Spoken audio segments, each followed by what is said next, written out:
mean, for my son, I don't want him to ever have to work. Why does that bother a mother so much? And why is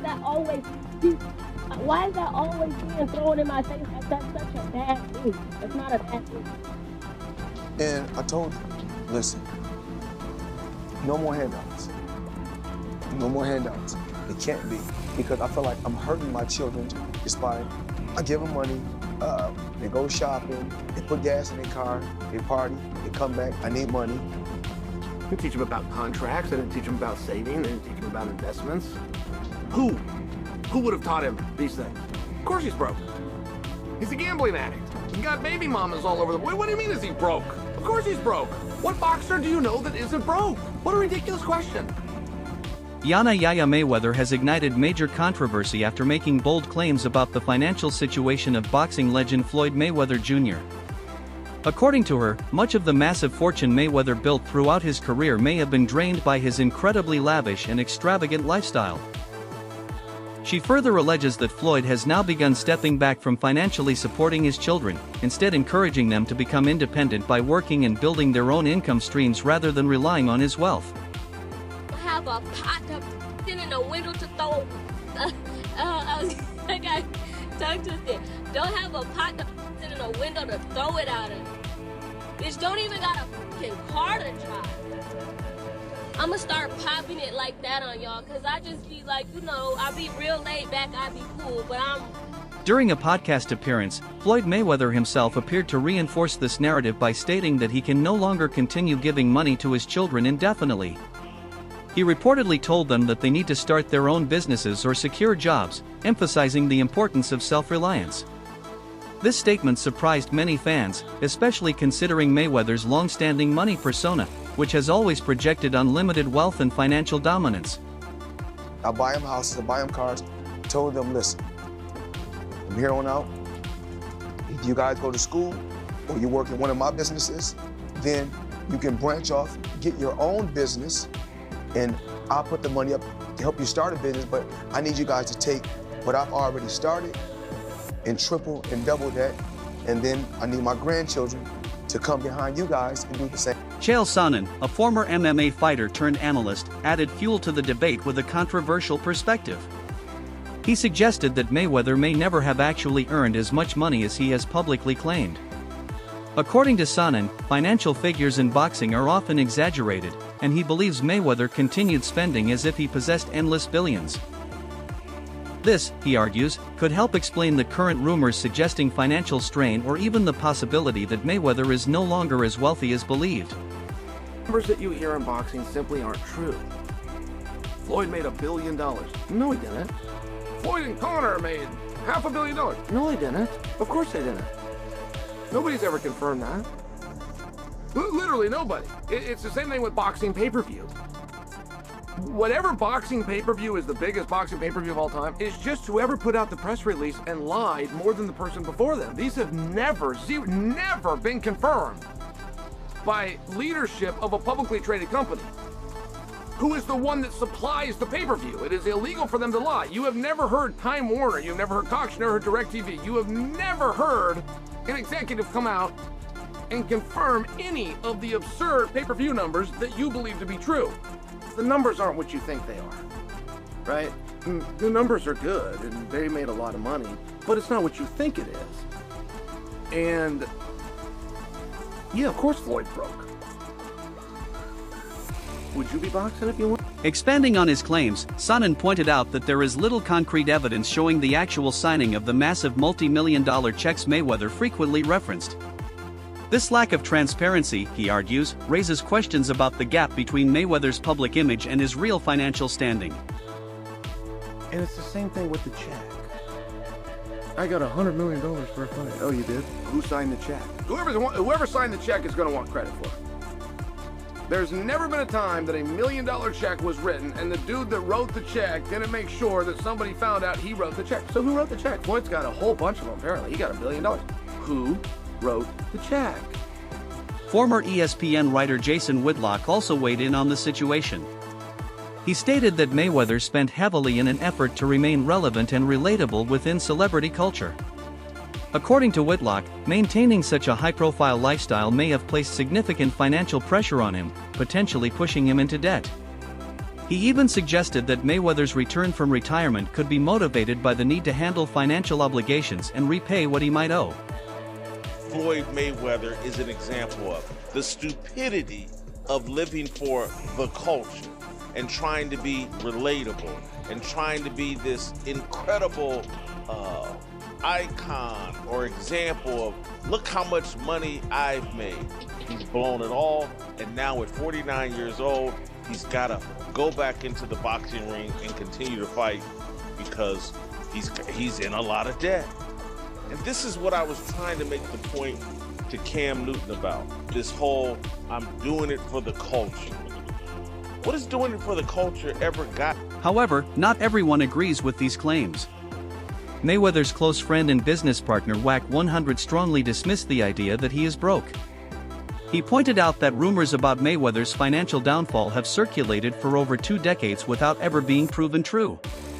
According to WAC 100, Mayweather still owns luxury properties and continues to live a high-end lifestyle, suggesting that the claims of financial trouble are exaggerated. They're accusing him of going broke because he's looking for these fights. They've been accusing Floyd of going broke for 20 years. Now, let's talk about going broke. Maybe down to 20 million. Maybe that's his broke. I don't know. Maybe that's his broke. What I do know is his homes are still there because when he tell me to come see him, it's the same addresses. Every time he called me, it's stars on the roof. Right? So I don't know unless somebody is hacked into this man's finances. They always accuse the man of going broke. So maybe he's bored. Mainly 50. Maybe he's bored. The number 50 don't mean nothing because he's still performing like he always had. Despite all the controversy surrounding his finances, Floyd Mayweather has returned to the gym and resumed training. Following announcements of his comeback, he is preparing for upcoming exhibition bouts as well as a potential professional fight with Manny Pacquiao, signaling that he remains active in the sport.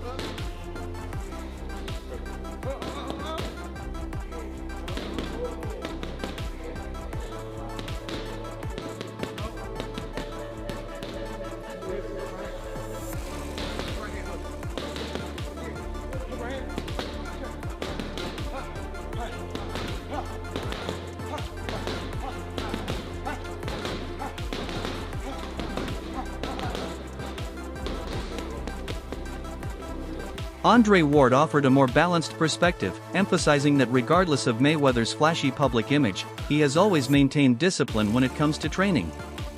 Ward highlighted that throughout his career, Mayweather never neglected the gym and consistently stayed in elite physical condition. Even in retirement, he has continued to uphold the same work ethic that made him one of the greatest fighters in boxing history. The flash, even though you see the glitz, even though you see Floyd in the streets ripping and running, one thing he never neglected was the gym. He always stayed true to his roots and he perfected his craft, and that's why he became who he became. I personally wish that Floyd Mayweather at 49 years old would be somewhere kicking up his feet, living off his investments, and frankly, amid ongoing rumors about Mayweather's finances, Yada Mayweather posted on social media suggesting that she might get a job. While she claimed it was out of boredom, critics speculated that the real reason could be a reduction or complete cutoff of financial support from her father. Yaya, after being courted by her dad and NBA YoungBoy, got on the internet and said something very interesting. She said, what did she say, Jasmine? Lately, you gotta expand it for me. Thank you so much. Lately, I've been bored. So I was thinking about getting a job for fun, or maybe work like 2 or 3 days out of the week, just to see what it's like. Why not? Ooh, the entitlement. The laziness. The fact that she couldn't read the room, you know, there's people out here looking for jobs. I'm bored, so I'm just gonna get a job today. I couldn't even believe she tweeted that. I just couldn't believe, I said, oh my God, like, she is really. The discussion also sparked broader concerns about financial responsibility. Critics questioned whether Yaha truly understands how to manage money effectively. They pointed out that growing up with wealth does not automatically translate into financial literacy. Skills such as budgeting, saving, and investing are essential, and without them, even substantial wealth can quickly disappear. This conversation expanded into a wider pattern often seen in wealthy families, where a significant percentage of second-generation individuals lose inherited wealth due to a lack of financial education or an upbringing that prioritizes entitlement over discipline. You already know what's up. These little girls don't know how to do nothing. And she's sitting online saying, I'm bored. And y'all can say, well, her daddy rich, but like, well, what if something happens to her father? Oh, we got trust funds. Okay, cool. He may have trust funds. But does she know how to budget money? Does she know how to make money? Does she know the value of money? That empire, that estate is going to be gone. And statistics show that 85% of second wealth generators from their parents go broke because they don't understand how to manage it. Which means there's a few reasons. Either we spent too much time making it, we didn't have time to educate our kids on it, and so we just gave them everything. Or two, they just don't give a damn. They just entitled, spoiled. Many experts believe that at this stage of his life, Floyd Mayweather Jr. should be stepping away from active competition and enjoying the wealth he has accumulated by living off investments. They argue that he possesses the knowledge and experience to dominate the sport as a promoter instead. Having built himself into a global superstar, he understands boxing at every level. However, questions remain about why his promotional company has not fully dominated the industry, with several fighters reportedly leaving after signing. Some analysts suggest that boxing is deeply tied to Mayweather's identity, making it difficult for him to fully walk away from the spotlight and the excitement of major fights. Floyd Mayweather with his popularity, Floyd Mayweather with his knowledge of business, boxing business. He's made the mistakes. He's had to fight for everything that he's gotten, and he's built himself into a mega superstar, and he knows the ins and outs of the sport. I feel like if Mayweather Promotions was ran the way it was supposed to be run, Floyd Mayweather, in my opinion, should be running the sport of boxing. He should be the premier promoter in the sport. What promoter can stand up to Floyd Mayweather if his promotional company comes after him? But for whatever reason, Floyd Mayweather Promotions has not dominated the game. They sign a lot of guys, and then for whatever reason, those guys get released, or there's an issue and they move on. I don't understand that, but my heart for Floyd would be to do just that. Enjoy the fruits of your labor, which we see him doing a lot. Living off your investments, which we hear him talk a lot about, and running the game as the premier promoter in the sport of. Andre Ward also expressed respect for Mayweather's legacy, both as a fighter and as a businessman. He noted that much of the criticism directed at Mayweather overlooks what he actually accomplished financially and professionally. Ward explained that Mayweather built his brand around the concept of wealth, independence, and success, which made him a global attraction. He rejected the idea that Mayweather failed financially, emphasizing that he was highly strategic in promoting himself and maximizing his earnings, even when promoters doubted him. However, Ward acknowledged that Mayweather's flashy lifestyle often leads to mixed public perceptions, where criticism sometimes overshadows achievement. Mayweather's responsible for y'all getting media credential at these big fights and getting these free lunches and being a part of a big event. But for years I've heard people only talk about what Floyd Mayweather wasn't to them, what he did not do. How even though this was a great event, it's generated tens of millions and in many cases hundreds of millions, he should have stopped him. He was boring. He was this. I've always supported and pushed back on that narrative of Floyd Mayweather. Part of that is because of the way Floyd Mayweather goes about his business. He's been filthy rich. He's made his name, his legacy, and a lot of his reputation wasn't just the boxing, it was the money. It's the money man. What I have, what I'm driving, what I'm living in, what I'm flying in. And a lot of people, They don't like that. I don't know if Floyd Mayweather had more supporters for most of his fights or more haters. But regardless of where you fall on that line, Floyd Mayweather made it work for him when many people, promoters included, networks included, early on didn't think. Jake Paul also entered the conversation by criticizing the ongoing drama surrounding a potential rematch between Mayweather and Pacquiao. He described the situation as unnecessary and damaging to boxing's credibility. According to Paul, the constant confusion over contracts, promotions, and negotiations reflects poorly on the sport. He argued that boxing continues to recycle the same matchups instead of creating new and exciting fights that fans genuinely want to see. In his view, the hype around the rematch appears to be driven more by marketing and financial gain than by genuine competition. With boxing is people in the sport who aren't professional and it makes us all look bad. It's terrible, and it's so archaic and old, and there's so many egos. People think that they're bigger or better than they are multiple times. They have terrible teams around them that's like their homie from, back in the day running for them. And because of that, these types of deals don't get done, and it all comes down to like, oh, well, ring size, and you can't wear these shoes and this type of glove, and you can't wear this glove. It's like, bro, stop being a fight. Like, that's the problem with the sport, and that's probably what they're running into, a lack of professionalism. And adding further fuel to the rumors, reports emerged claiming that Manny Pacquiao has acquired Mayweather's boxing gym in Los Angeles. This development intensified speculation about Mayweather's financial condition.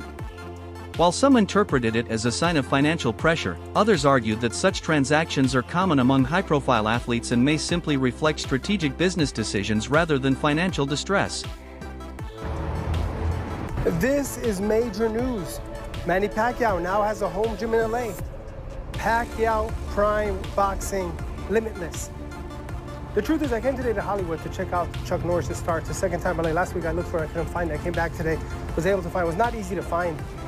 And I came to pay respect. Chuck Norris, an icon, the legend, passed away. I'm happy to see people didn't forget him. They leave flowers and pictures and things for him, and I'll get into that second half of this video.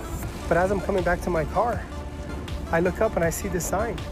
And I caught up with one of the residents, a lady that lives nearby, and she told me this used to be Mayweather Fitness. Check it out. Manny Pacquiao wins the first round heading in. WAC 100 once again addressed the rumors, dismissing claims that Mayweather is going broke.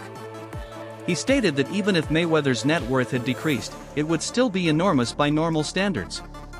To support his point, he described Mayweather's disciplined lifestyle, recalling instances where he saw him leave social settings in luxury vehicles, only to later switch into running gear and continue training. According to WAC, this level of dedication shows that Mayweather's mindset, discipline, and competitive spirit remain unchanged. He concluded that the rumors about financial decline are likely exaggerated. He's gonna fight Mike Tyson, an exhibition match. And then after that, they're saying August, he's supposed to be fighting Manny Pacquiao at the age of 49 after retiring almost 10 years ago. He's putting his 50-0 record on the line, and this is like, that's his thing, 50-0. I will say this. Me and Floyd, we very close. I've left strip club at 3 o'clock in the morning. Well, Floyd went to in a Rolls Royce. But he comes out the strip club in sweats and running shoes and jogs home 9-10 miles. 2-3 o'clock in the morning, he's been up all day. His mind, his body is still conditioned for who he is. His technique has not been. His technique has. So, what do you think about Floyd Mayweather Jr.'s financial situation?